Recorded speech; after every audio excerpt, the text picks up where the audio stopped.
Good morning, YouTube. Welcome back to another video. Thank you for joining me. This one is going to be my perspective on as I drive. You all know what time it is. We just got through dropping everybody off, but this one is about really being able to forgive yourself through a lot of the things that you just didn't know. Like, for example, my skin has been changing. I wouldn't say I'm stressed and I'm breaking out in that kind of way, but I really dug deep into learning about retinol and vitamin this and vitamin that, and the benefits of collagen, like in a more topical form. I knew that some of these supplements were great as a vitamin, but if you can, approach your skin from the inside out, and then also to, diet, trying to make sure that your meals are balanced, you're taking supplements, and you're using topical things to help your skin. That's, for me, it's a learning curve, honey. And but way before I was really consistent with my makeup, I would just splash water on my face. I always did a lip, but very basic, and some mascara, very simple routine. But the more I was open to, like, oh, okay, there's actually, levels to this makeup thing. And after a while, you need more than water. After a while, you're going to want to look like this, look like that, whatever, enhance your natural beauty. So that was a learning curve with the makeup game. And in investing in those products to do the things that you wanted to do, because you really did see the benefit of, say, a good primer that holds the makeup, you know what I mean? A good foundation, powder or liquid, whatever, finding out what works for you. And it definitely is trial and error. And, that can be a little costly, but still the excitement of it all. The excitement of, like, wow, okay, like this is a whole new world. I had no idea. So when I use that simple example with my skincare journey, and even now, like, I've been breaking out a little bit, and, like, okay, if it's not, period acne, and definitely not stress acne, or, what to do, how to combat it. And so when I started thinking about that, I was like, oh my gosh, this video idea, because a lot of times we can come to a particular topic in our life, and you start thinking, I might need to do something different if I want different results. I might need to go about this. I'm making sure my camera doesn't look greasy. I might need to go about this in a very different way. And not only that, you can say, I want to change my approach. I want to change what I'm doing, improve what I'm doing, but how do I do that if I don't know what it is that I've been doing wrong, or the lack of, in order to get different results? But it's having that conversation with yourself that is the beginning of being open-minded, because then you're starting to get hungry, you're starting to get thirsty, you're starting to, like, have that desire to, like, well, let me look into some things. And you cover all your bases, right? Books, audio, podcasts, articles, YouTube. Some people go to TikTok. Then you're finding out, okay, where you need to verify things. Whoa.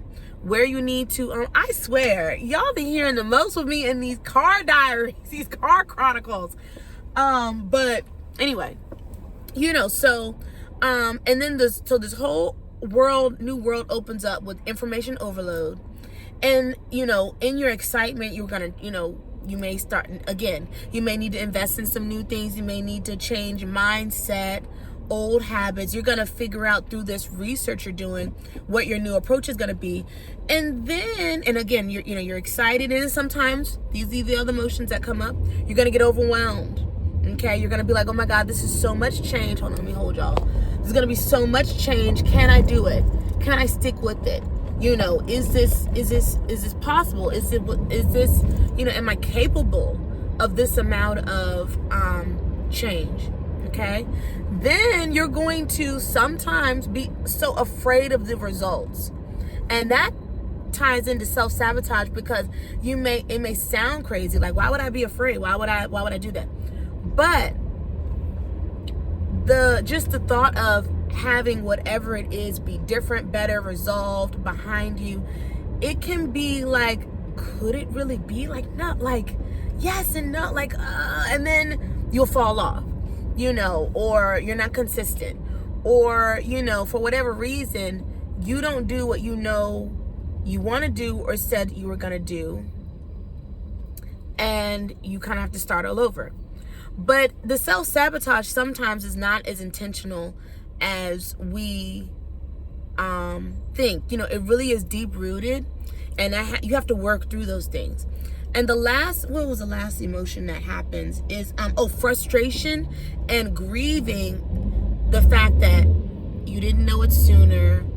You wish you had known it sooner. You wish someone had told you. You wish your mother had told you. You wish, this wasn't something that you had to embark on now in this phase of your life, because it is a learning curve and it is a lot. And it does take commitment and discipline and intention and all the things that I've talked about before in my videos, some of these key words that all tie into positive change, okay? And again, this could be anything. This could be like me. You're at a different place with your skincare journey. You're at a different place with how you think about yourself, feel about yourself. You're at a different place with how you dress, how you show up, where you go, what you do, who you date, where you work, what you believe.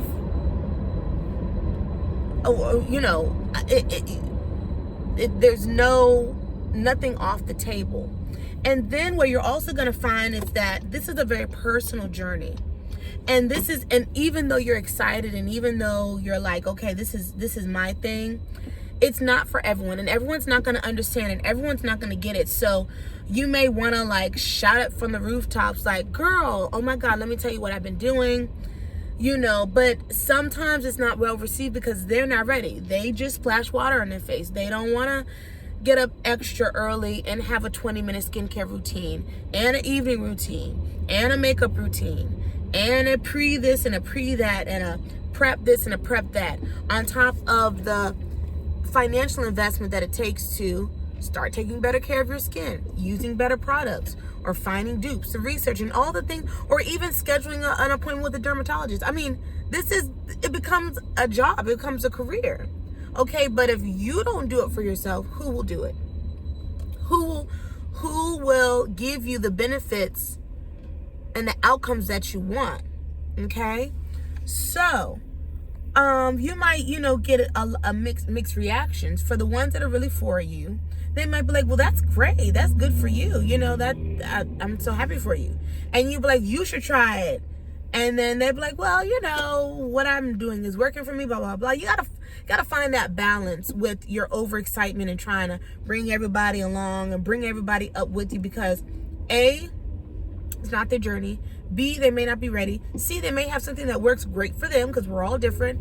Or D, they could truly be haters and want to shit on your progress, shit on blah blah blah blah. Girl, why are you doing all that? Da da da da da. Like, just drink some water, your skin will clear up. Kind of advice. Like, no, we're not doing that. So tread lightly with that. It's different when someone asks. It's different when someone says, girl, your skin, you are glowing. I need the secrets, I need the tea. Then you can say, okay, let me tell you, it was a 6-month process. When I tell you it was trial and error, blah, blah, blah. Then you share, and then, you can go from there. But again, this relates to anything. And, this ties into moving in silence and on and on and on, because you really don't have time to not babysit, but like make that your mission to where like now you're an evangelist and a prophet for this new thing that you're doing, whatever it is. You discovered Pilates, you discovered Zumba, you discovered some great book that talks about whatever you're interested in, and you're just like, oh my God, does the rest of the world know about this? Like, I've gotta get on this and like enlighten people and make people aware. And that's just not necessary. That's why I'm not a big fan of missionaries. I'm not a big fan of evangelistic stuff, because it's like, it can get offensive when you come over into someone else's bubble poking around like as if now you're an expert when, okay, that might work for you, but that might not work for me. And I get it. You mean well, but you're still not the authority, because different strokes for different folks. You know what I mean? So just keeping that in mind. But I think the biggest takeaway that I would share with this is the grief that comes from, like, man, wasting time wishing and hoping that you had known this 5 years ago, 10 years ago, whatever it is, you know. And we've got to truly forgive ourselves. We've got to truly release that, because we are who we are. And if you ask me, it adds to the richness of the story. It adds to the savoriness of it. Because if something is so like, finally, I've got it, I'm doing it, blah, blah, blah, blah, I would say it's more special and more cherished because it hasn't always been. So it's very new and it's more special. And let me add this before I forget. The only people that I would push on a new realization and a new epiphany and like a way of life and all the stuff I just said is my children, because you are responsible for your children to a certain extent.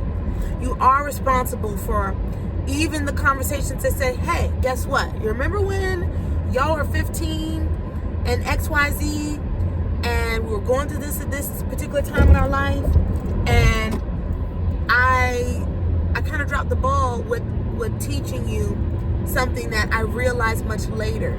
I didn't know about this. I didn't know to instill this in you and teach this to you or expose this to you. So if they're adults, please consider this. Think about that. Think about this. Think about that.